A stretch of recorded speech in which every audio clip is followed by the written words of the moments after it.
ஓம் பிரகதாரண்ய உபநிஷத்தில் நாம் முதல் காண்டம் மது காண்டம், அதில் 2 அத்தியாயங்கள் உள்ளன. அந்த அத்தியாயங்களில் முதல் அத்தியாயத்தில் பல பிராமணங்கள் உள்ளன. இப்பொழுது நாம் 4வது பிராமணமாகிய புருஷவித பிராமணத்தில் இருக்கிறோம். இந்த பிராமணத்திலே நிறைய மந்திரங்கள் உள்ளன. நாம் இப்பொழுது பார்க்க போவது 11லிருந்து 16வது மந்திரம் வரை. இதற்கு நம்முடைய சம்பிரதாயம் அவித்யா சூத்திர என்கின்ற பெயர் வைத்திருக்கிறது. அறியாமையினால் ஏன் மனிதன் சம்சாரியாக வாழ்கிறான்? ஜீவன் பிரம்மமாகவே இருந்தும் கூட நான் ஜீவன் என்கிற பிராந்தி ஞானத்தினால் அவன் ஜீவனாக இருந்து கொண்டிருக்கிறான். எப்பொழுது இந்த பிராந்தி ஞானம் நீங்கி தத்துவ ஞானம் விளங்குகிறதோ அப்பொழுது அவன் பிரம்மமாக இருக்கிறான். அந்த பிரம்மமாக இருந்தும் அவலமாக ஒரு ஜீவனாக அல்பனாக வாழ்வதற்கு காரணமே அறியாமைதான். அந்த அறியாமைக்கு பெயர் அவித்யா. அந்த அவித்யா என்பது எப்படி இருக்கிறது என்பதை விளக்குவதாக இந்த 11லிருந்து 16 மந்திரங்கள் விளக்குகிறது. அதை நாம் பார்ப்போம். இதை அறிந்து கொள்வதால் நமக்கு என்ன பயன்? இந்த விஷயங்கள் தான் நம்மை பந்தப்படுத்தி தனி மனிதனாக உலகத்தில் பல கோடி பேர்கள் நான் ஒருவன், சிறுவன், எளியவன், வறியவன், அல்பன் என்று நினைக்க வைக்கிறது. இந்த நினைப்புக்கெல்லாம் காரணம் என்ன என்று இங்கே பட்டியல் தரப்படுகிறது. இதை ஒரு நீக்கும் முறையிலே அவன் பந்தங்களில் விடுபட்டு ஞானவானாக ஆகிறான். அதுதான் இங்கே விளக்கம். மந்திரத்தை படிக்கிறேன், அதனுடைய பொருளையும் பார்ப்போம். பிறகு விளக்க விரையை பிராடி பார்ப்போம். அதோ அயம் வா ஆத்மா சர்வேஷாம் பூதானாம் லோகக. இந்த அயம் வா ஆத்மாங்கிறது இல்லறத்தான் என்று புரிஞ்சுக்கணும். குடும்பத்தில் இருக்கின்ற ஒரு சாதாரண மனிதன், நடுத்தர வர்க்கத்தில் இருக்கிறவன், மாத சம்பளத்துக்காரன். அவனுக்கு மாமனார், மாமியார், அம்மா, அப்பாக்கள், பங்காளிகள், அப்புறம் மனைவிக்கு சொந்தங்கள், இவ்வாறு நிறைய பேரோடு வாழ்ந்து கொண்டிருக்கிறான். அவனுக்கு சில சொத்து பத்துக்கள்லாம் இருக்கிறது. அப்படிப்பட்ட மனிதனை இங்கே ஒரு வர்ணனை தருகிறது. இல்லறத்தான் என்றால் அவங்களுக்கு தெரியும், குடும்பஸ்தன். அவன் எல்லா உயிரினங்களுக்கும் ஆதாரமாக இருக்கிறானா. ஒரு குடும்பஸ்தன் நாம் நினைக்கிறோம் எளியவன், ரயில்வேல கார்டாக ஒர்க் பண்ணுறாரு, டிக்கெட் செக் பண்ணுறவராக இருக்கிறாரு. இல்லை இவர் ஒரு சமையல்காரராக, கல்யாணங்களில் சமையல் பண்ணக்கூடிய ஒரு காரராக இருக்கிறாரு அப்படின்லாம் நம்ம சொல்கிறோம். அப்படிப்பட்டவன் தான் இங்கே பேசப்படுகிறான். அவன் எல்லா உயிர்களுக்கும் ஆதாரமாக இருக்கிறான்னு சொல்லப்படுதான்.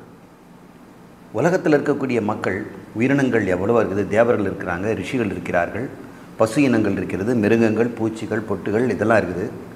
இதுக்கெல்லாம் மனிதனும் குறிப்பாக இல்லறத்தில் இருக்கவன் தான் முக்கியங்கிறாங்க இந்த மந்திரம். இல்லறத்தானை பற்றி உயர்த்தி பேசுது.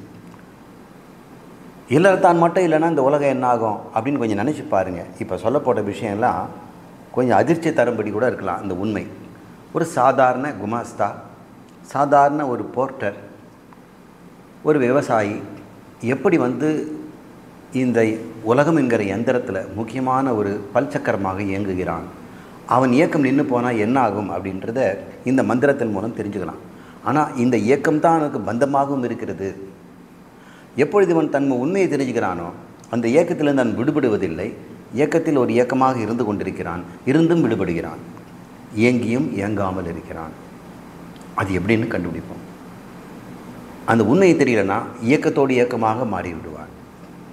உண்மையை தெரிந்து கொண்டால் அவன் பாட்டு இயங்கிக் கொண்டிருப்பான், ஆனால் விடுபட்டவனாக இருப்பான்.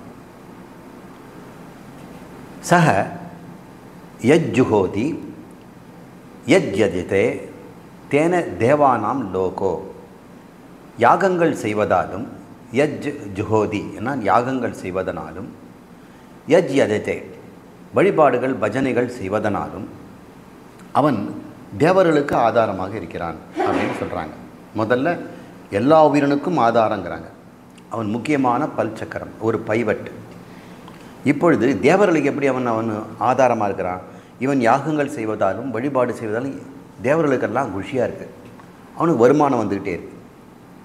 அப்புறம் அத்தக எத்து அனுப்ருதே தேன ருஷி நாம் அதக. அனுப்ருதேனால் அடிக்கடி இந்த வேதங்களையெல்லாம் படிக்கிறதுனாலையும், நூல்களெல்லாம் படிக்கிறான். பதஞ்சலி யோக சூத்திரம் படிக்கிறான், பிரம்மசூத்திரம் படிக்கிறான், திருஷ்ய விவேகம் படிக்கிறான், பகவத்கீதை படிக்கிறான்.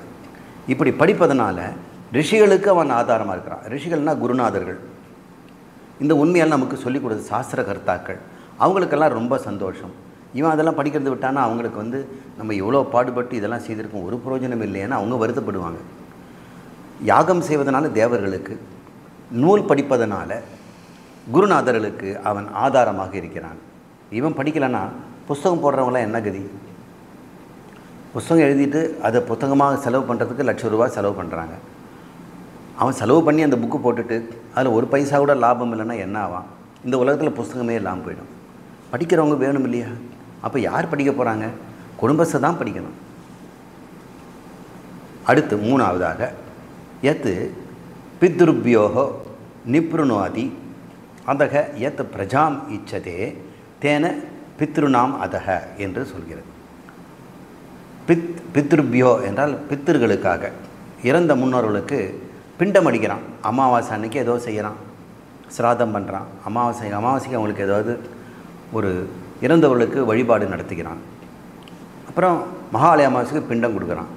இப்படி கொடுப்பதனால பித்திருக்களுக்கு சந்தோஷமாக இருக்குது, அவனுக்கு ஆதாரமாக இருக்குது. இவனை நம்பி தான் அவங்க இருக்கிறாங்க. மேலும் இந்த பித்திருக்கள்லாம் செத்தவங்கெல்லாம் மகனாக மறுபடியும் பிறக்கணும். அவங்க பிறக்கணுமா?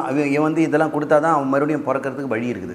இதனால் பித்திருளுக்கு ஆதாரமாக இவன் பிள்ளைகள் பெறுவதன் மூலம் இவன் பிள்ளையே பெற்றுக்கலன்னா பித்திருளாக இருக்கவங்க எப்படி மனுஷன் பூமியை வருவாங்க? எல்லாரும் பிள்ளை பிறகு நிறுத்திட்டாங்க. இப்போ பித்திருக்கள்லாம் வானத்தில் இருக்கிறாங்க. அவங்கெல்லாம் மனுஷனாக பிறக்க காத்துக்கிட்டு இருக்கிறாங்க. இங்கே இருக்கிற மனுஷனுக்கு ஒருத்தனுமே பிள்ளை பெற்றுக்க மாட்டேங்கிறான், குடும்ப காடு பண்ணிக்கிறான்.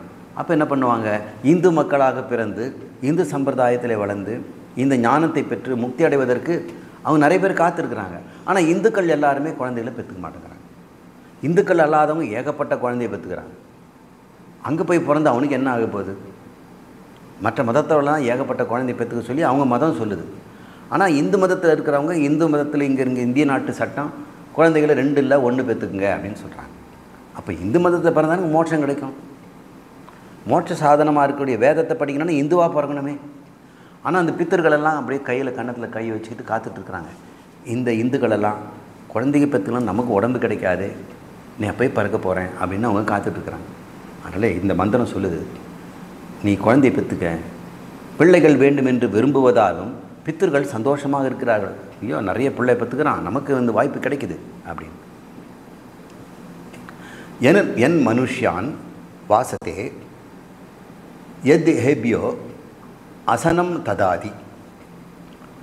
தங்குமிடம், உண்ண உணவு. அசனம்னா சாப்பிட்றது, ததாதினா கொடுக்கறது, வாசையதேனா வசிப்பதற்கு இடம். சக மனிதர்களுக்கு யாராவது வந்தாங்கன்னா படுத்து தூங்கிட்டு போங்க சார், களைச்சி இருக்கிறீங்க, நாளைக்கு பயணம் பண்ணிக்கலாம், இன்றைக்கி என்ன அவசரம், நம்ம திண்ணையில் படுங்க, ஏதோ வீட்டில் ரெடி ஆகிடுச்சு சாப்பாடு சாப்பிடுங்க, காலையில் எழுந்து குளிச்சுட்டு டிஃபன் சாப்பிட்டு நீங்கள் அப்புறம் நீங்கள் போகலாம் அப்படின்னு அன்றைக்கி போக வர இந்த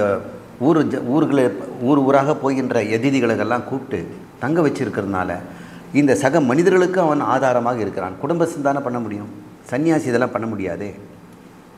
தேன மனுஷானாம் அதக எத் பசுபிய திருணா உதகம் விந்ததி தேன பசுனாம். இவனு புல்லும், திருணன்னா புல், திருணம்னா புல், உதகம்னா தண்ணி, புல்லும் தண்ணியும் இந்த ஆடு மாடுகளுக்கெல்லாம் அவன் கொடுக்குறான், கோழிகளுக்கெல்லாம் கொடுக்குறான். அதனால் மிருகங்களுக்கும் ஆதாரமாக இருக்கிறான் ஒரு குடும்பஸ்தன். தேவர்களுக்கு, ரிஷிகளுக்கு, மனுஷர்களுக்கு, புல் பூண்டுகளுக்கும் தண்ணீர் கொடுக்குறான், மிருகங்களுக்கும் கொடுக்குறான். மிருகங்களுக்கு தண்ணி கொடுக்கணுன்னா, புல் வளர்க்கணும், புல்லுக்கும் தண்ணி கொடுக்கணும் இல்லையா? இப்போ புல்லுக்கும் ஆதாரமாக இருக்கிறான். யதஸ்ய கிருஹேஷு ஸ்வாபதா வியாகும்ஸ்யா பிபீலிகாப்பிய உபஜீவந்தி தேன தேஷாம் லோகோ. இப்போ பாருங்கள், பிபீலிகம்னா எறும்பு. வீட்டில் வாழும் விலங்குகள். ஸ்வபதானா, ஸ்வனா குதிரை, ஆடு மாடு, இது போல். கிருஹேஷு வாழும் விலங்குகள், பறவைகள். வியாகும்ஸ்யா அப்படின்னா, வியாகுங்கிறது பறவைகளுக்கு வியாகும், ஹும் போட்டுக்க வேண்டியதில்லை, வியாம்சான்னு சொன்னால் போதும். வியாம்சானா பறவைகள். ஏன்னா இது மந்திரங்கிறதுனால சியான்ற எழுத்து வந்ததுன்னா அதுக்கு முன்னாடி இம்ங்கிறது ஹுன்னு மாறும். அதனால் வியாகும் சியா பறவைகள். பிப்பீலிகா என்றால் எறும்பு முதலானவைகளுக்கு இவன் தீனி போடுறான். கோழிகளுக்கு போடுறான், காக்காய்க்கு கொஞ்சம் போடுறான். இவன் புடைக்கும் பொழுது நெல்லுலேருந்து 4-5 கீழே வந்துச்சுன்னா அங்கே குருவிகள்லாம் சாப்பிட்டுட்டு போகுது. எறும்புகள்லாம் இவன் கோலம் போட்டானா அந்த கோலம் மாவில் இருக்கிற அரிசி எடுத்துகிட்டு போகுது. சமையல் கட்டில் எங்கெங்கெல்லாம் சிந்துதோ அதெல்லாம் எறும்புகள் தூக்கிட்டு போகுது. சாப்பிட்டு மிச்சமானதெல்லாம் கையிலேருந்து விழுறதெல்லாம் சாப்பிடுது. இவ்வாறு உயிரினங்களுக்கும் இவன் தான் ஆதாரமாக இருக்கிறான். இவனை நம்பி தான் மனிதன் என்ற நம்பி தான் நாய்கள், ஆடு, மாடு, அப்புறம் பன்றி, குதிரைகள், மேலும் இந்த பூச்சி பொட்டுகள், குருவி இனங்கள் இதெல்லாம் மனிதன் நம்பி தான் வாழ்ந்தது. மனித குலம் இல்லைன்னு சொன்னால் இதுங்களுக்கு காட்டில் போய் வசிக்க முடியாது. பசு காட்டில் எங்கே வசிக்க முடியும்? நாய் காட்டில் வசிக்க முடியுமா? முடியாது. இவனை நம்பி தான் இருக்கிறது என்று எப்படி ஒரு குடும்பஸ்தன் எல்லாருக்கும் ஆதாரமாக இருக்கிறான். யதாக வை ஸ்வயா ஸ்வாய லோகாய அரிஷ்டிம் இச்சேத். இப்படி ஒரு சொந்த உடம்பின் நன்மையை நாடுவானோ, ஸ்வாயன்னா தனது, லோகாய உடம்பு, தன் உடம்பு எப்படி அவன் பாதுகாத்துக்கிறானோ, ஒவ்வொருத்தன் உடம்பு எப்படி பாதுகாக்கிறானோ அது போலத்தானே எதையெல்லாம் அவன் செய்கிறான். தன்னை கூட அவன் மறந்துடுறான் உலக நன்மைக்காக. தேவ பூஜைன்னு தன்னை பட்டினி போட்டுடுறான். ரிஷி பூஜைன்னு சொன்னாக்கா புத்தகம் படிக்கும்போது தன்னை மறந்துடுறான். அதிதிகளுக்கு வேலை செய்யணும், விருந்தாளி பண்ணணும்னா தன்னை மறந்துடுறான். ஆடு மாடுக்கு தீனி வைக்கணும்னா தன்னை மறந்துடுறான். தன் உடம்பை பேணுவதை விட அதிகமான நன்மையை அவன் மற்றவர்களுக்கு கொடுக்குறானே அப்படின்னு ஒரு சம்சாரியை ரொம்ப உயர்த்தி பேசுது. ஆனால் அதுலேருந்து விடுபடுன்னு வேறு சொல்லுது. ஏவகும் ஹைவம் விதே சர்வதா சர்வாணி பூதானி அரிஷ்டின் இச்சந்தி தத்வா ஏதத் விதிதம் மீமாகும் சிதம். அப்படி எல்லா உயிரினங்களுக்கும் இந்த உண்மையை அறிந்தவன் நன்மையை நாடுகிறான். இவையெல்லாம் ஏற்கனவே அறியப்பட்டுள்ளன, ஆராயப்பட்டுள்ளன என்று இது சொல்லி முடிக்குது இந்த 16வது மந்திரம். இந்த மந்திரம் என்ன சொல்கிறது? மறுபடியும் பொழிப்புரை பார்ப்போம். இல்லறத்தில் வசிக்கின்ற ஒரு தனி மனிதனே, சாதாரண மனிதனே எல்லா உயிரினங்களுக்கும் ஆதாரமாக உள்ளான். எல்லா உயிரினம்னா யார்? யாகங்கள் செய்வதாலும் வழிபாடுகள் செய்வதாலும் தேவர்களுக்கு ஆதாரமாகவும், வேதங்களை படிப்பதாலும் அவர்கள் எழுதிய நூல்களை படிப்பதனாலும் ரிஷிகளுக்கு ஆதாரமாகவும், பிண்டமளிப்பதாலும் பிள்ளைகள் வேண்டும் என்று பெற்றுக்கொள்வதாலும் பித்தர்களுக்கு ஆதாரமாகவும், தங்குமிடம் உண்ண உணவு அளிப்பதால் மனிதர்களுக்கு ஆதாரமாகவும், புல்லும் தண்ணீரும் அளிப்பதால் மிருகங்களுக்கு ஆதாரமாகவும், வீட்டில் வாழும் விலங்குகள், பறவைகள், எறும்புகளுக்கு கூட உணவளித்து அவற்றிற்கும் ஆதாரமாக ஒருவன் விளங்குகிறான். ஒருவன் எப்படி சொந்த உடம்பின் நன்மை நாடுவானோ அப்படி எல்லா உயிரினங்களுக்கும் அவன் நாடுகிறான். இந்த உண்மை அறிந்தவனின் நன்மையை நாடுகிறான். இவையெல்லாம் ஏற்கனவே அறியப்பட்டுள்ளன, ஆராயப்பட்டுள்ளன என்று பொழிப்புரை. நாம் என்ன இதிலேருந்து தெரிந்துக்கிறோம்? நாம் நினைக்கிறோம் ஒரு சாதாரண மனிதன், நான் இல்லாது போனால் இந்த உலகம்னா அழிஞ்சா போயிட போகுது அப்படின்னு நினைக்கிறான். இப்படி ஒவ்வொரு தனி மனிதனும் அவன் சாமானிய மனிதனாக இருந்தாலும், பணக்காராக கூட இருக்க வேண்டியது, எளிய மனிதனாக இருந்தாலும் கூட உணவுப் பொருளாக டெலிவரி பண்ணுற ஒரு சாதாரண ஒரு இளைஞன் ஒரு குழந்தை குட்டியோடு வளரான். அவன் கூட எத்தனை பேருக்கு உதவி செய்துட்டு இருக்கிறான்னு எண்ணி பாருங்கள். நூல் நூற்கிறவன், பஞ்சு விற்பவன், ஒரு விவசாயி, மாடுகளை வச்சுட்டு பால் கறக்கிறவன், போஸ்ட் ஆஃபீஸில் வேலை செய்கிற ஒரு குமாஸ்தார், பஸ் ஓட்டுற கண்டக்டர், டிரைவர், இவங்கெல்லாம் எத்தனை பேருக்கு சேவை செய்துட்ருக்கிறாங்க. தனி மனிதன் ஒவ்வொருவருமே அவனை நம்பி இந்த பூகோளமே வாழ்ந்து கொண்டிருக்கிறது என்று இந்த மந்திரம் நமக்கு அறிவுறுத்துகிறது. தீவனம் கொடுக்கும்போது பசுக்களுக்கும், நீர் பாய்ச்சி போது தாவரங்களுக்கும், எறும்புகளுக்கு, பூச்சிகளுக்கும் அவன் தெரிகிறான். அமாவாசை என்று அன்னம் வைக்கும்போது காக்கை அவனை அனுபவிக்கிறது. இப்படி உலகத்தில் இருக்க எல்லாமே ஒரு மனிதனே அனுபவிக்குது. இவன் நினைக்கிறான் அனுபவிச்சுட்டு இருக்கிறான்ட்டு, அவன் கல்யாணம் கட்டிக்கிட்டு குழந்தை வைத்துக்கிட்டு அனுபவத்தில் இருக்கிறான்ட்டு. இல்லை, உலகமே அவனை அனுபவித்து கொண்டிருக்கிறது. உலகமே ஒருவனை அனுபவிக்கிறது. ஆத்மா சர்வேஷாம் பூதானாம் லோகக. எல்லா உயிர்களுக்கும் இவன் தான் உலகமாக இருக்கிறான். லோகம் என்பதன் பொருள் இங்கு போக்கிய வஸ்து. இவ்விதம் இருந்தும் ஏன் ஒருவன் ஆத்மாவின் தன்மையை அறிந்து கொள்ளவில்லை? இதற்கு ஆசைதான் காரணம். இவ்வளவு நல்லவனாக இருந்து கூட அவன் ஆத்மாவை அறிந்து ஏன் முக்தி அடைய மாட்டேங்கிறான்? அவனுக்கு ஆசைகள் இருந்து கொண்டிருக்கின்றன. அந்த ஆசைகள் மனைவி, துணை, மக்கள், பிள்ளை குழந்தை பெற்றுக்கணும். அந்த குழந்தைகளுக்காக பணம் சேர்க்கணும். அப்புறம் கௌரவமாக வாழணும். பந்தங்கள் உறவினர்களெல்லாம் வந்து சுற்றத்தாரை விட்டு கொடுக்காம அக்கா தங்கச்சிகளோடு வாழ்ந்து அவங்களுக்கெல்லாம் தாய்மாமனாக இருந்து அந்த குழந்தைகளுக்கு காது குத்துறது மொட்டை அடிக்கிறதெல்லாம் செய்து திருமணத்தில் முக்கியமாக நின்று தன் பங்காளிகளெல்லாம் கூட இருந்து எல்லா விதத்திலும் அவன் வந்து ஆசைப்படுகிறான். அதில் ஒரு கௌரவம் கிடைக்குது. இதெல்லாம் செய்வதற்கு பணம் தேவைப்படுது. இதுக்கெல்லாம் காரணம் என்ன? அவன் குடும்பஸ்தனாக ஒரு குழந்தை குட்டியோட மனைவியோடு இருப்பது தான் காரணம். திருமணம் தான் கடைசியில் ஒரு மனிதனை இவ்வாறு எல்லாவற்றிலும் பந்தத்தை உண்டு. பந்தமே எங்கே ஆரம்பிக்கிறதுனா துணையிலேருந்து ஆரம்பிக்கிறது. மனைவி என்று வந்துவிட்டால், கணவன் என்று வந்துவிட்டால் பெண்ணுக்கும் ஆணுக்கும் சுதந்திரம் போகிறது. அவர்கள் பந்தப்படுகிறார்கள். சரி, இதிலேருந்து விடுதலை எப்படி? இதுதான் அவித்யா சூத்திரத்திலேருந்து நம்ம தெரிஞ்சுக்கிறோம். இந்த அவித்யா எப்படி வருதுன்னு இந்த சூத்திரம் இப்போ சொல்லுது. 17வது மந்திரம். ஆத்மா, அதாவது இங்கே ஆத்மானங்கிறது பிரம்மச்சாரி. நம்ம இது வரைக்கும் பேசிகிட்டு இருந்ததில்ல, அந்த மாதிரி ஒருத்தன். இவன் கல்யாணம் பண்ணிக்கல, சாதாரண பையன், ஸ்கூல் படிச்சுட்டு வந்திருக்கிறான். அவன் ஏவைதம் அக்ர ஆசித். இவன் தான் முதல்ல இப்படி தான் இருந்தான். ஒரு பிரம்மச்சாரியாக தனிக்கட்டையாக பள்ளிக்கூடம் போய்கிட்டோ ரிசர்ச் பண்ணிக்கிட்டோ ஸ்காலர்ஷிப் வாங்கிட்டு இருக்கிறான். ஆனால் என்ன ஆனா? ஸோ அகாமயதக ஜாயா. ஜாயான்னா மனைவி. ஒரு அழகான பெண், வேலைக்கு போகிற பெண், மாதம் கையில் வந்து ஒரு 20,000 25,000 சம்பளம் வாங்குகிற ஒரு பொண்ணு கிடைச்சா நல்லா இருக்குமே அப்படின்னு நினைக்கிறான். அது மாதிரி ஆசைப்படுறானா. அகாமயத சக அகாமயத ஜாயா. ஜாயானா மனைவி, துணை. மே சியாத், எனக்கு இருந்தால் நல்லா இருக்குமே. பிரஜா ஏயத, அதை வச்சு நாம் இல்லறம் வாழ்ந்து குழந்தைகள்லாம் பெற்றுக்கலாமே. வித்தம், பணம் சேர்க்கணுமே. பணம் எனக்கு வரணுமே. நிறைய பேர் கல்யாணம் கட்டிக்காதது காரணமே இன்னும் ஒரு சொந்த காலில் நிற்கலை. நான் அம்மா என்னை சொந்த காலில் இன்ன பேர் கல்யாணம் பண்ணிக்கிறேம்மா. ஏடா உனக்கு வயசாகிடுச்சுடா, 27 ஆகிப்போச்சு. இல்லைம்மா எனக்கு இன்னும் ஒரு குடும்பம் நடத்துகிற அளவுக்கு வருமானம் பத்தலை. இந்த குடும்பத்துக்கு எனக்கு மட்டுமே தான் செலவுக்கு சரியாக இருக்குது. நான் இதில் ஒரு பெண்ணை வேறு கல்யாணம் பண்ணிக்கிட்டு ஒரு குழந்தைய படுத்துனா என்ன பண்ணுவேன் அப்படின்னு 30, 32, 35 வயசு வரைக்கும் காலத்தை தள்ளிக்கிட்டே இருக்கிறாங்க. அதுக்கப்புறம் 35 ஆன பிறகு பெண்கள்லாம் கல்யாணம் ஆகிட்டு போயிடுறாங்க. இவனுக்கு கல்யாணம் பண்ணுற பொண்ணு 31 வயசு. 31 வயசு வரைக்கும் பொண்ணு எப்படி காத்துட்ருப்பா? அவன் யாராவது ஆள் கிடைக்கும்போது கல்யாணம் பண்ணிட்டு போயிடுறான். இப்படி இருக்கிறது. இவன் என்ன பண்ணுறான்? வித்தம் தேடுறான், பணம் தேடுறான், துணை தேடுறான். அதக கர்ம குருவேதை. இதனால் அவன் கர்மத்தில் அவன் ஈடுபட வேண்டியிருக்கிறது. எனக்கு மனைவி வேண்டும். அவன் ஆரம்பத்தில் எப்படி இருந்தான்? பிரம்மச்சாரியாக இருந்தான். அக்ர ஆசித், அவன் எப்படி இருந்தான்? முன்னாடி ஒரு தனிக்கட்டையாக சுதந்திரமாக ஒரு பறவையாக இருந்தான். எனக்கு மனைவி வேண்டும் என்று நினைத்தான், மாட்டிக்கொண்டான். அவள் மூலம் நான் பிள்ளை பெற்றுக்கொள்ள வேண்டும், எனக்கு செல்வம் வேண்டும், அதன் வாயிலாக நான் கர்மங்கள் செய்ய வேண்டும். அப்புறம் செல்வம் வந்துருச்சுன்னா சும்மா இருக்க முடியுமா? கோயிலுக்கு அன்னதானம் கொடுக்கலாம், பாத யாத்திரை போயிட்டு வரலாம், பக்தர்களுக்கு ஏதாவது டொனேஷன் கொடுக்கணும்.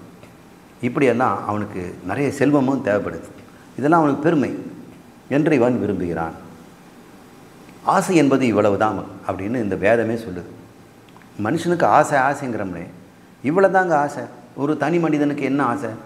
கல்யாணம் பண்ணிக்கணும், குழந்தை பெற்றுக்கணும், அவனுக்கு படிப்புக்கு சொல்லிக் கொடுத்து அவனுக்கு ஒரு கல்யாணம் பண்ணி வைக்கணும், பந்துக்களோட சுகமாக வாழணும், ஊரெல்லாம் சுற்றி பார்த்து வரணும். அப்படின்றதுனால அவனுக்கு இந்த இது தான் புத்திரேஷனம், வித்தேஷனம், லோகேஷனம்னு 3 ஏஷனம் இருக்குது.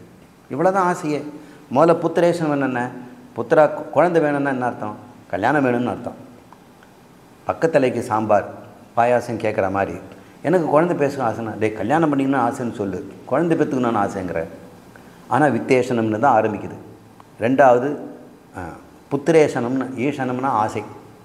அப்புறம் வித்தேஷனம், கல்யாணம் பண்ணால் சொத்து வேணும், கொஞ்சமாவது பணம் வேணும், பேங்க் பேலன்ஸு ஒரு 60,000 இருக்கணும். திடீர்னு எங்கேயாவது ட்ரெயினில் போகணும், புக் பண்ணணும், மொய் எழுதணும் அப்படின்னா எங்கேருந்து போய் கடன் வாங்குறது? பேங்க் பேலன்ஸ் கொஞ்சம் ஒரு 15-20 இருந்தால் தான் அந்த மாதத்தில் கொஞ்சம் எக்ஸ்ட்ரா செலவுக்கு ஓட முடியும். இப்போ வித்தேஷனம். மூன்றாவது லோகேஷனம், உலக இன்பங்களை அனுபவிக்கணும்.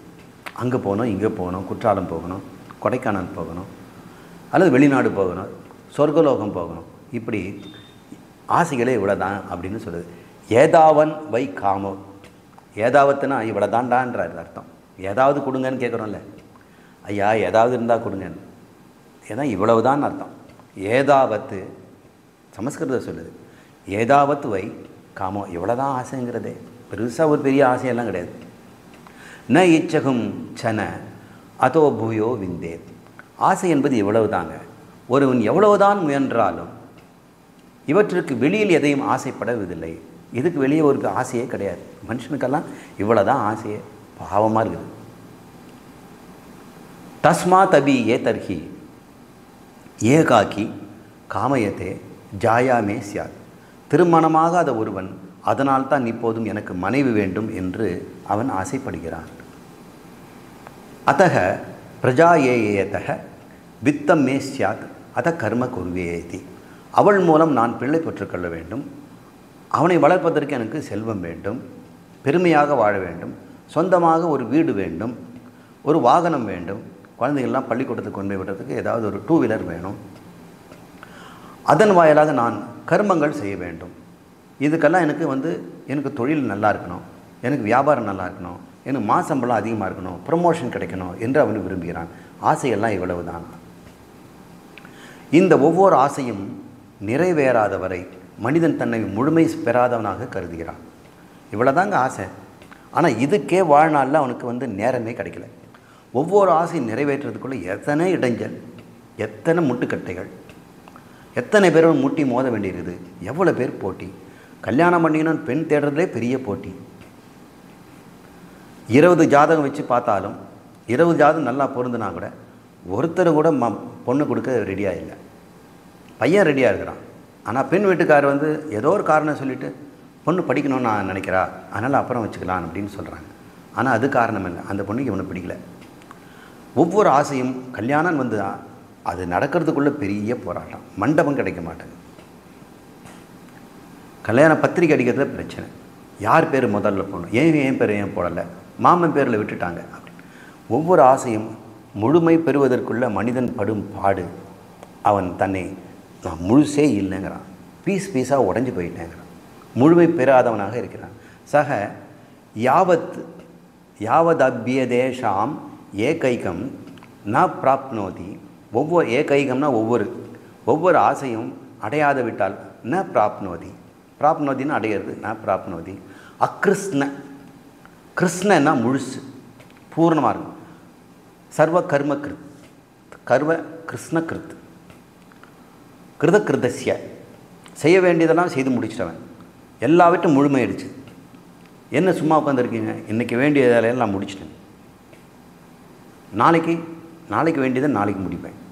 எவன் ஒருவன் எல்லா வேலையும் இனிமேல் வரக்கொண்டு வாழ்நாள் முழுதும் செய்து முடிச்சு விட்டு உட்காந்துருக்கிறானோ அவனை சர்வ கர்ம கிருஷ்ணன்னு பேர், முழுமையான இருக்கிறான் கிருஷ்ண. இவன் அக்கிருஷ்ண, அவன் மனசில் நிறைவுன்பதே இல்லை. என்னைக்கு பார்த்தாலும் முகத்தில் ஒரு சோகம். என்னங்க கப்பல் கவுந்தாமல் இருங்க, கப்பல் கவுந்தால் கூட பரவாயில்லைங்க, வேறு என்ன ஆச்சு? தங்கச்சி வீட்டுக்காரர் என்னவோ சண்டை போட்டுட்டு வீட்டுக்கு அனுப்பிச்சிட்டாரு. அவள் வீட்டில் இருக்கிறான், கொண்டு போய் சேர்க்கணும். ஏன் கொண்டு போய் சேர்க்க வேண்டியது தானே? இல்லையே, அவர் ஸ்கூட்டர் கேட்குறாரு, வாங்கி கொடுத்துருங்களேன். அதுக்கு தான் என்னுடைய ஸ்கூட்டருக்கே இன்னும் நான் இஎம்ஐ கட்டி முடிக்கலை. அவருக்கு வாங்கி கொடுக்கும்போது எனக்கு இருக்க ஸ்கூட்டர் கொடுத்தா கூட வாங்கலாம். அவர் கேட்குறது வசதியாக கேட்குறாரு, 3 லட்சம் ரூபாய்க்கு ஒரு வண்டி கேட்குறாரு அப்படின்னு சொல்கிறான்.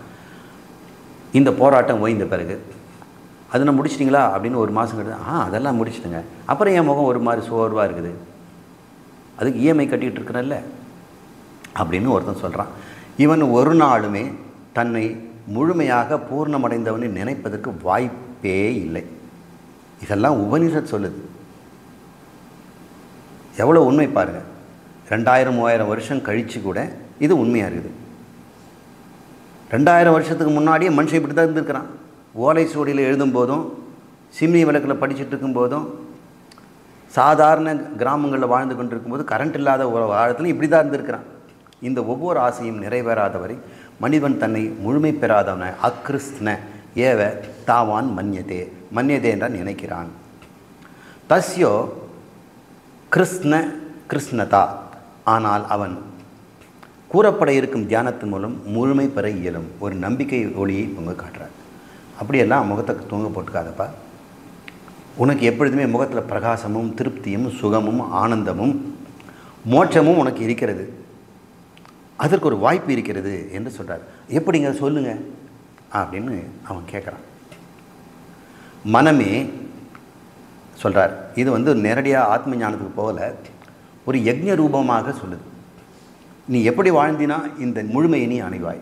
கிருஷ்ண கிருத், முழுமையும் செய்து முடித்தவனாக இருக்க முடியும். இதுக்கு என்ன செய்யணும்னா, மனம்தான் உனக்கு எஜமானன். ஒரு யஜ்ஞன்னு சொன்னோம்னா அது யஜ்ஞம் செய்கிறவன் ஒருத்தர் இருப்பான் இல்லையா, அவர் பேர் எஜமானன். அவர் எஜமானன் வந்து புரோகிதரை கூப்பிட்டு ஐயரை வச்சு யஜ்ஞம் பண்ணுறார். அப்படி பண்ணுறவர் பேர் எஜமானன். ஆனால் அவருக்கு பத்தினி இல்லாமல் எஜமானம் யஜ்ஞம் பண்ண முடியாது. கல்யாணம் பண்ணிவிட்டு மனைவி இல்லாமல் விதவையாக இருக்கிறவர் இது செய்ய முடியாது. பிரம்மச்சாரியும் செய்ய மாட்டான், அவன் பத்தினி இருக்கணும். அவனுக்கு யார் பத்தினி? எஜமானன் மனம்தான். இந்த யஜ்ஞத்தை எஜமானனாக மனதை நினைக்க வேண்டும். அவனுக்கு ஒரு பத்தினி வேணும் இல்லையா, இந்த மனசுக்கு ஒரு துணை, அது வாக்கு. மனம் வந்து ஆம்பளையான், வாக்கு வந்து பொம்பளையான். இவங்க ரெண்டு பேரும் ஒத்து இருக்கணும், ஒத்துமையாக இருக்கணும், சண்டை பிடிச்சிக்கூடாது. மனம் ஒன்று நினைக்கிறது, பேச்சு ஒன்று வரக்கூடாது. அப்படி வாழு அப்படிங்கிறார். சரி, அவனோட மூச்சு காத்து இருக்கல பிராணன், அது அவனுடைய பிள்ளை மகன்.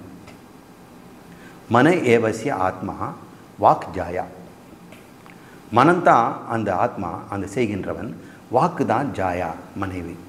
பிராண அவன் மூச்சு காற்று, அவன் வந்து மகன். இப்போ என்னாகும், மனமும் பேச்சும் ஒழுக்கமாக உண்மையாக இருந்துடுச்சுன்னா இந்த மூச்சு சுவாசமும் சீராக இருக்குமா. இல்லைன்னா வரும் பார் கோபம், மனசில் கொந்தளிக்குது கோபம், ஆனால் வாயில் வந்து காட்ட முடியல. ஆமாம்மாங்க அப்படி தான் அப்படின்னு சொல்கிறான். ஆனால் மனசுக்குள்ளே என்னென்னவோ நினைக்கிறான். அப்போ மூச்சு எப்படி தாறுமாறாக இருக்குது? அப்படி இருக்கக்கூடாது. அது ஒரு குழந்தை. உன் மனதை எஜமானனாகவும் உன் பேச்சை மனைவியாகவும் உன் சுவாசத்தை மகனாக கருதி. கண் அவனது பொருள் செல்வம். ஏனெனில் கண்களின் வாயிலாக அவன் பொருட்செல்வத்தை அடைகிறான். கண்ணை வந்து எப்படி பயன்படுத்தணும்? பொருள் தேடுவதற்கு பயன்படுத்து. சக்ஷுஹாஹி தத் விந்ததே, வித்தம் அப்படின்னு சொல்கிறார். அப்புறம் அவனுக்கு காது இருக்கு இல்லையா, காது அவனது தெய்வ வித்தம். கண்ணு வந்து இந்த உலகத்தில் இருக்க பொருளை தேடுவதற்கு, காது அவனுக்கு என்ன பண்ணுறது? அது தெய்வ வித்தம். ஏனென்றால் காதுகளால் தான் அவர் அருட்செல்வமாகிய தெய்வ வித்தத்தை அடைகிறான். அது என்ன தெய்வ வித்தம்? தெய்வ வித்தம்னா காதால் தான் சாஸ்திரத்தை குருநாதர் சொல்லி கொடுத்து கேட்டுக்கிறான். அதனால் ஒரு பெரிய செல்வமாக. கண்ணால் இவன் உலகப் பொருளை அடைகிறான், காதால் அவன் ஞானத்தை அடைகிறான். இந்த ஞானம் அப்போ நீ உன் உடம்பில் இருக்கக்கூடிய பொருளை நீ எப்படி பயன்படுத்தணும்னு இங்கே சொல்லுது. மனதை எஜமானனை போலவும் வாக்கை பத்தினியாகவும் பிராணனை மகனாக வச்சு ஒரு யஜ்ஞம் செய். அந்த யஜ்ஞத்தில் நீ பொருளை கொண்டு போய் போடுற திரவியம் அது உன்னுடைய கண்ணு. காதன் மூலம் மந்திரங்களை கேட்டு நீ வாழ்க்கையில் உய்விக்கும் வதையை பண்ணு. இந்த வழியில் நீ வாழ்க்கையை வாழ்ந்துட்டு இருந்தேன்னா என்ன கிடைக்கும்? ஞானம் கிடைக்குதோ இல்லையோ, மோட்சம் கிடைக்குதோ இல்லையோ, அதற்கு வேண்டிய தகுதி உனக்கு கிடைக்குது. ஒரு அதிகாரியாக நீ மாறுகிறாய். உன் மனசில் சமம் தமம் போன்றதெல்லாம், திதிக்ஷா போன்றதெல்லாம் வளரும். நீ ஞானத்தை அடைவாய். உடம்பே உனக்கு கர்மம். இந்த உடம்பை அந்த யஜ்ஞங்கள் செய்கின்ற கர்மமாக நினச்சிக்க. அக்னிஹோத்திரம் போன்றதெல்லாம் இந்த உடம்பு தான். ஏன்னா எஜமானன் மனசு, மனைவி வாக்கு, பிராணன் குழந்தைங்க, கண்ணும் காதும் திரவியங்கள் செல்வங்களும் மந்திரங்களும் போடுறது. உடம்பை நீ கர்மம். நீ என்ன நடக்கிறியா? நீ நடக்கிறது ஒரு யஜ்ஞமாக நினச்சிக்க. எந்த வேலை செய்தாலும் சரி, நீ சாதாரண பரோட்டா மாஸ்டராக இருந்துட்டு ஒரு ஹோட்டலில் மாவு பிசைகிறதே காலையில் வேறு, அடுப்பு பக்கத்துலேயே நின்றுட்டு 6 மணி நேரம் பரோட்டா போட்டுட்டு இருக்கிறேன். இருந்தாலும் அது ஒரு யஜ்ஞம். அந்த செய்கின்ற உன்னோட உடம்பு காரியங்கள்லாம் அதுதான் யஜ்ஞமாக. அதுக்கு உன் மனசு தான் எஜமானன், வாக்கு மனைவி. அப்போ நல்ல ஒரு வார்த்தையை போடு இப்படின்னு சொல்லுது. உடம்பே கர்மம். ஏனெனில் அவன் உடம்பின் வாயிலாக கர்மங்களை செய்கிறான். இது கர்மயோகம் தவிர வேறு ஒன்றும் இல்லை. பகவான் பகவத்கீதை கர்மயோகத்தை என்ன சொல்கிறாரோ அது ஒருவேளை இங்கே இருக்கிற மந்திரத்தை தான் அவர் வந்து பகவான் பின்னாடி ஸ்மிருதியாக தன்னுடைய உபனிஷத் ஞானத்தை அங்கே காட்டுகிறார். இந்த 5 அம்சங்கள் கொண்ட மானச கர்மம், இதை நீ சிந்தனை செய்து பார். நீ வாழ்க்கையில் நடைபெறுகிற கொஞ்ச நேரம் மனசிலையாவது இந்த மந்திரம் சொல்கிறபடி நான் வாழ்வேன் என்று மனசில் சிந்தனை பண்ணி பாறேன் அப்படின்னு சொல்கிறார். இந்த மந்திரம் அப்படி தான் கேட்குது. நீ வாழக்கூட வேண்டாம், தினமும் என் உடம்பை கர்மமாகவும், என் மனசை எஜமானனாகவும், வாக்கை மனைவியாகவும், கண்களை செல்வம் திரட்டும் பொருளாகவும், செவிகளை மந்திரங்களை கேட்கும் ஒன்றாகவும், பிராணனை மகானாகவும் வைத்து யஜ்ஞத்தை செய்வதாக நினைத்து கொண்டு தியானம் செய். இதன் மனதை சுத்தப்படுத்தும் என்று சொல்கிறது. மிருகங்களில் கூட இந்த 5 அம்சங்கள் உள்ளன. ஏன்னா மிருகங்களும் சாப்பிடுது, சமைக்கிறது, ஓடுது, எல்லாம் செய்யுது. மனிதனில் இந்த அம்சங்கள் இருக்கிறது. மிருகம் என்ன செய்தோ அதுதான் மனுஷனும் செய்கிறான். அதுவும் பிள்ளை பெற்றுக்குது, குட்டி போடுது, இன்பம் அனுபவிக்கிறதெல்லாம் போகுது. உலக ஆசையும் அதுக்கு இருக்குது. இங்கே தீனி முடிச்சுன்னா அந்த ஊருக்கு போய் சாப்பிடலாம். நாய்களுக்கு கூட இந்த குப்பைத்தட்டில்னா இன்னொரு குப்பைத்தட்டி போய் பார்க்கலாம் அப்படின்னு போகுது. உலக ஆசை இருக்கிறது. பொருள் சேர்க்க வேண்டிய ஆசையும் வித்தமும் இருக்குது. பிள்ளைப்பத்துக்கு வேண்டிய புத்திரேஷனம் இருக்கிறது. ஸோ மிருகங்கள்கிட்டே இந்த அம்சங்கள் இருக்கிறது, மனிதனும் இருக்கிறது. எவையெல்லாம் இந்த பூமியில் உள்ளனோ அவை அனைத்தும் இந்த 5 அம்சங்களும் உள்ளன. இந்த பூமியில் இருக்கிற எல்லா உயிரினங்களுக்கும் இந்த 5 அம்சமும் இருக்கிறது. இவ்வாறு ஒருவன் தியானிப்பவன், நான் ஒரு தனி மனிதன் அல்ல, இந்த பிரபஞ்சமே யஜ்ஞமாகத்தான் இருக்கிறது.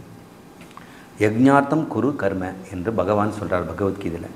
உன்னுடைய கர்மங்களை எல்லாம் செய். எப்படி ஒரு அந்தணன் வேள்வியை செய்கிறானோ அதே போல் நீ இந்த வேள்வியை செய்வதாக உன் வாழ்க்கையே வேள்வியாக வை. வாழ்க்கையில் இருக்கின்ற உன்னுடைய செல்வங்களையும், காது செல்வையும், கண் செல்வத்தையும், மகனையும், மக்களையும், மனைவியுமே ஒரு யஜ்ஞமாக நடத்திக்கொள் என்று யஜ்ஞார்த்தமாக வாழும் வழியை இங்கே சொல்கிறது. இவ்வாறு தியானிப்பவன் பிரபஞ்சத்தில் உள்ள அனைத்தையும் அடைகிறான் என்று இந்த 17வது மந்திரம் சொல்லி முடிக்கிறது. இது சுருக்கமாக மறுபடியும் ரீகலெக்ட் பண்ணுவோம். பிரம்மச்சரிய ஆசிரத்தில் இருப்பவன் திருமணம் செய்து கொண்டு கிரகஸ்தனாக ஆனதும் அவன் கர்மயோகம் செய்வதற்கு தகுதி அடைந்து விடுகிறான் என்பதை தான் இங்கே சொல்கிறார்கள். கர்மம் செய்ய 5 அம்சங்கள் உள்ளன.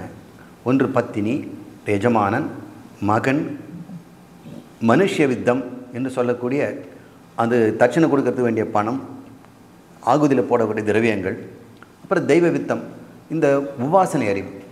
இந்த மந்திரங்களை வச்சுட்டு என்னெல்லாம் கிடைக்கும்னு தெரிஞ்சுக்கிறோம் இல்லையா, அந்த அறிவு. இது பாரு 5 அம்சங்கள் இருக்கணும் யஜ்ஞத்தில். இது என்னென்னு நமக்கு சொல்லிட்டார்.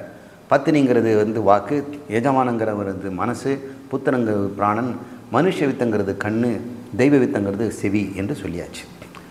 இந்த உடம்பே கர்மம். இந்த 5ம் பாங்த என்று அழைக்கப்படுகிறது. பாங்தன்னா 5ன்னு அர்த்தம். பஞ்ச பாங்தம் உள்ளவர்கள் மட்டுமே.